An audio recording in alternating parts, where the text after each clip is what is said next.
The 3D ground navigator is well packed in a robust Paley case to protect its contents. Let's see what's in the case. The most important thing is the user's manual. You will find all information about assembling and using the machine, as well as analyzing the scans in this manual. The Visualizer 3D software comes on CD or pre-installed on a tablet PC. It is used to receive the measured data and to analyze your scan images and potential finds. The control unit is the operation center of the ground navigator. You will select an operating mode, store ground scans in its internal memory, and initiate data transfers to the Visualizer 3D software. The very special telescopic supersensor is used to scan the underground for hidden objects.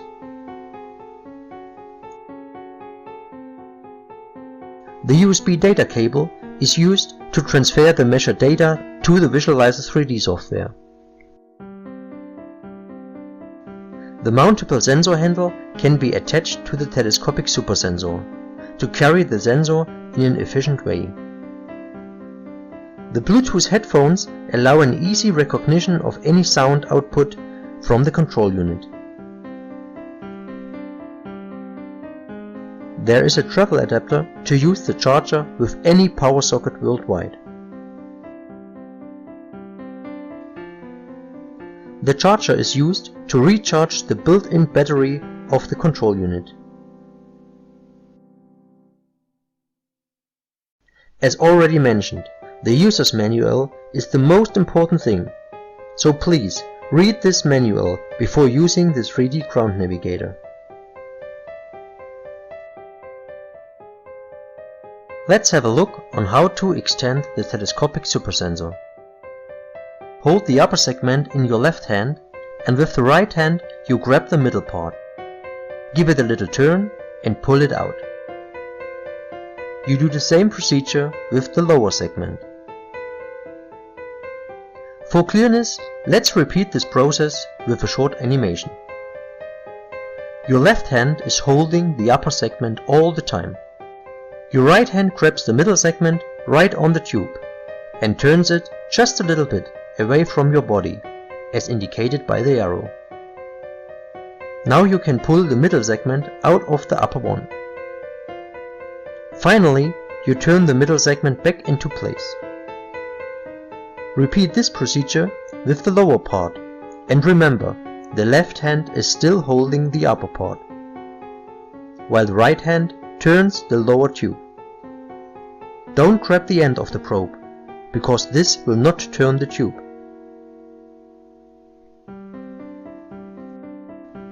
If you like to minimize the probe, you simply reverse the process.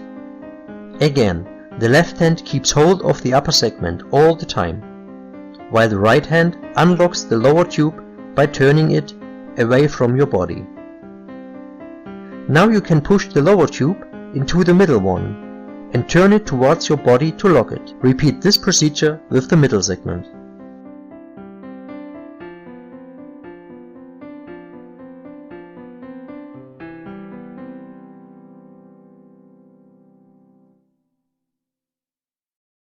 If you want to hold the probe in the right hand, then the rotation direction changes into the opposite. So the right hand holds the upper segment of the probe all the time. Turn the middle segment towards your body, pull it out, and turn it into the opposite direction to lock it. Finally, you turn the lower segment towards your body, pull it out from the middle segment, and turn it back to lock it.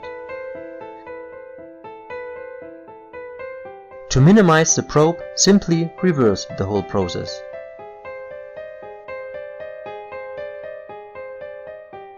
After extending the supersensor to your personal needs, you may attach the mountable handle.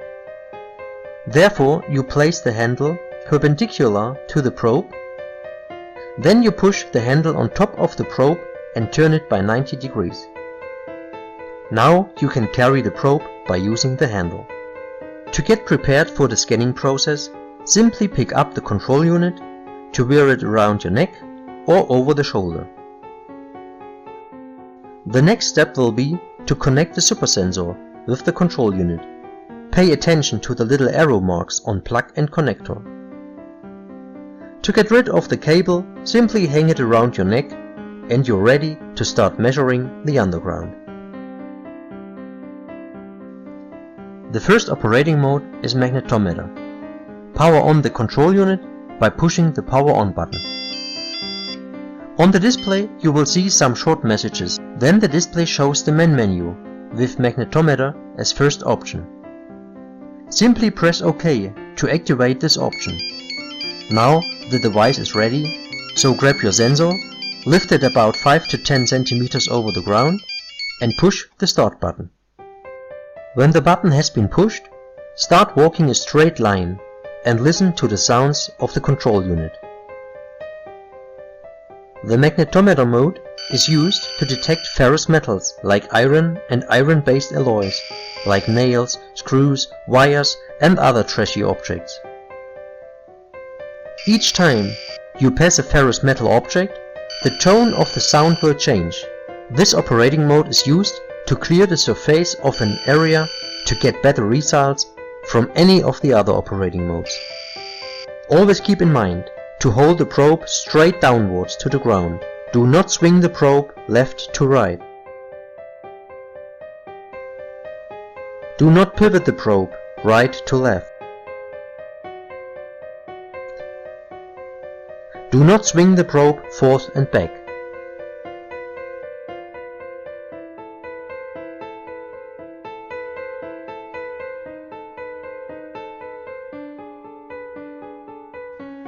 The most used and important operating mode is ground scan.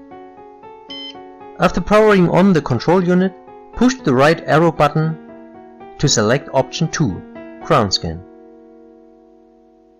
Activate the option by pushing the OK button. Now you have to adjust some settings. First you need to decide if you like to scan automatically or manually. In manual mode you have perfect control where you take a single scan value, because you have to push the start button to record a value. In automatic mode, the control unit records value after value by itself.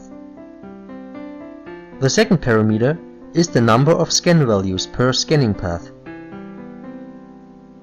You can pre-select a defined number or select auto to determine the final number of impulses at the end of the first scanning path.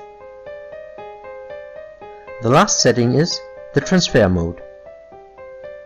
Select memory to store all values in the internal memory of the control unit. Select computer to transfer the data directly to a connected PC with Visualizer 3D. This option is not available if the number of impulses is set to auto. As soon as all parameters are set, the control unit is waiting for the operator to get ready. The ground scan operating mode is used to create 3D graphics of the underground. Therefore, the operator has to walk several paths to collect enough data. Here you can see the parallel scanning procedure, where the operator scans a path and then goes back to the start, steps to the left and scan another path. Let's roll back now and see this procedure in detail. No matter what operating mode you are using, the distance between sensor and ground should be around 5 to 10 centimeters. For this example, we will define an area of about 5 by 5 meters. You always start on a corner and scan from right to left, as seen in this example. The red lines are our scanning paths. You can easily see that this is the parallel mode, since all arrows pointing to the same direction. Each of the blue dots represents a scan value that can be measured manually or automatically. Now you start walking the first path to collect measure values.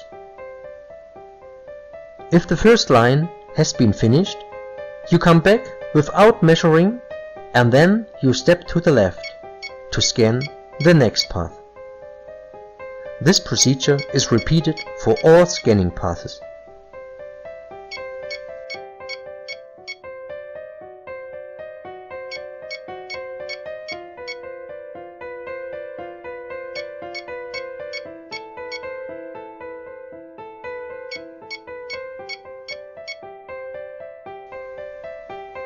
As you can see in this perspective, there are 2 lines and about 8 scan values that hit our treasure. If we lower the number of passes, also the number of values hitting our treasure will decrease. But if we increase the number of scanning passes, even more scan values will hit our treasure. This can also be influenced by decreasing or increasing the number of scan values per path. The more scan values hit our treasure, the better you will see it underground. On the left side you see a scan image with only 4 lines and 5 impulses. And on the right there's an image with 13 lines and 35 impulses. Can you see the difference in quality? One more thing, it's absolutely recommended to repeat each scan in the same way with the same parameters.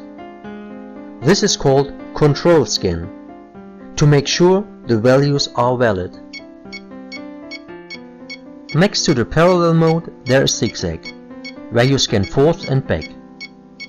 So you will scan the first path, then step to the left and scan the next path, backwards. Let's also see this procedure in more detail now. We are also starting on the corner and scan the first path. Now we step to the left and scan the second path, backwards. And again to the left and scanning the next path. We repeat this procedure until we finished the scan. This procedure is for professionals only and not recommended for beginners or on hard terrain. One more thing, it's absolutely recommended to repeat each scan in the same way with the same parameters. This is called control scan, to make sure the values are valid.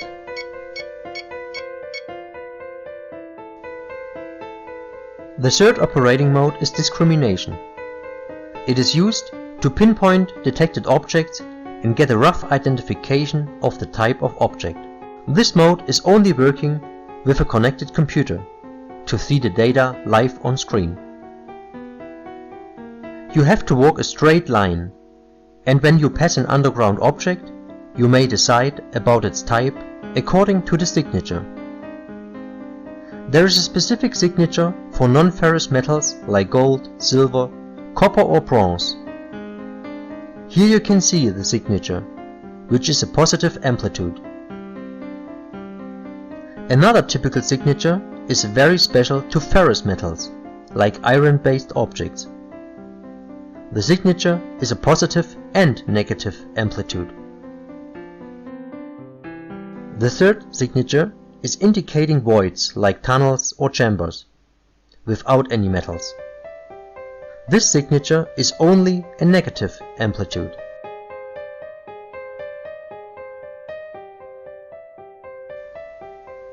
To transfer data to a PC, connect the USB cable with the USB port of the control unit.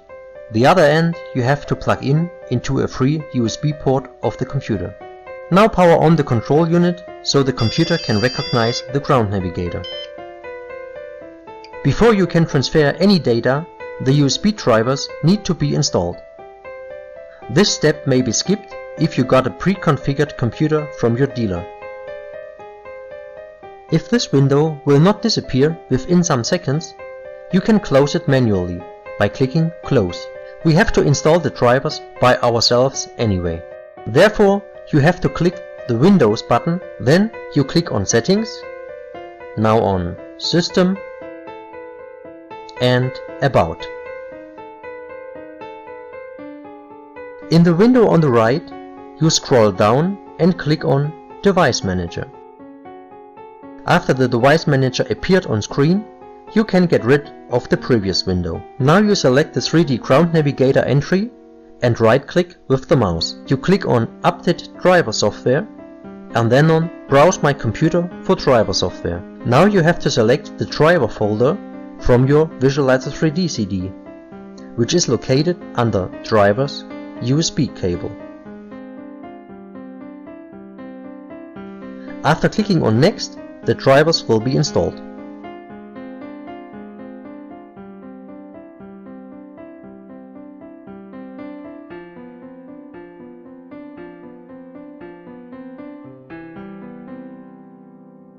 As you can see, there is a new entry called USB serial port that also needs to be updated with our drivers.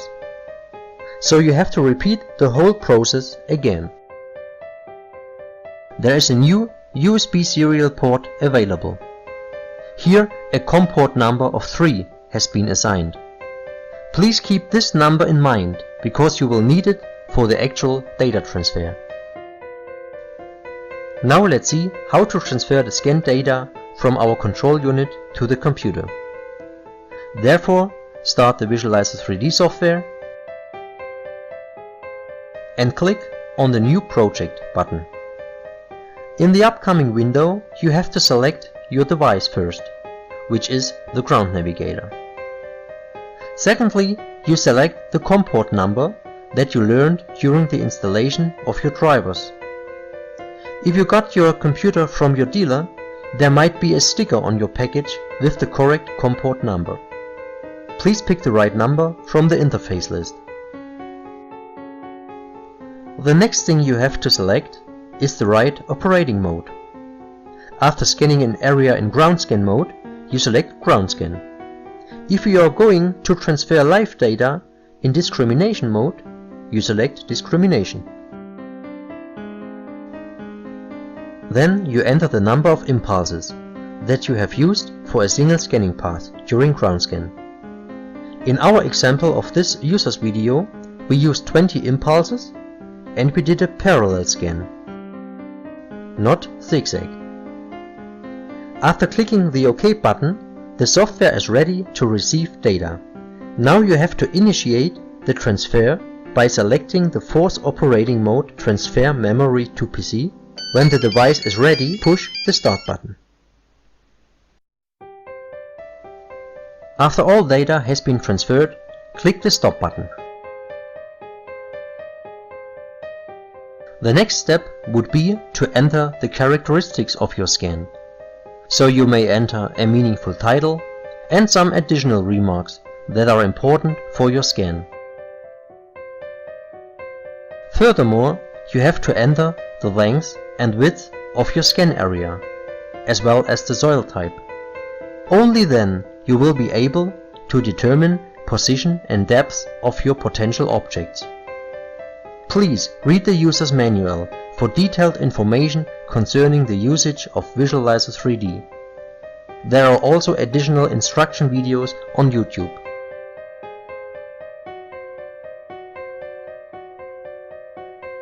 In noisy environments, we always recommend headphones. In that way, you can hear the magnetometer output as well as the synchronizing sounds of the ground scan. An easy way of getting the right distance between probe and ground is to use your foot as a measure tool.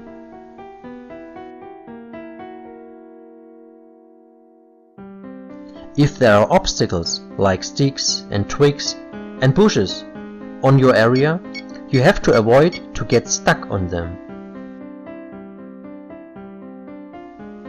You also have to avoid to lift your super sensor. But you can of course start your scan with a general higher distance over the complete area. But the best thing is to remove all obstacles where possible. The best tip of all, read the user's manual, because there are a lot of important information in it that makes you a better ground investigator.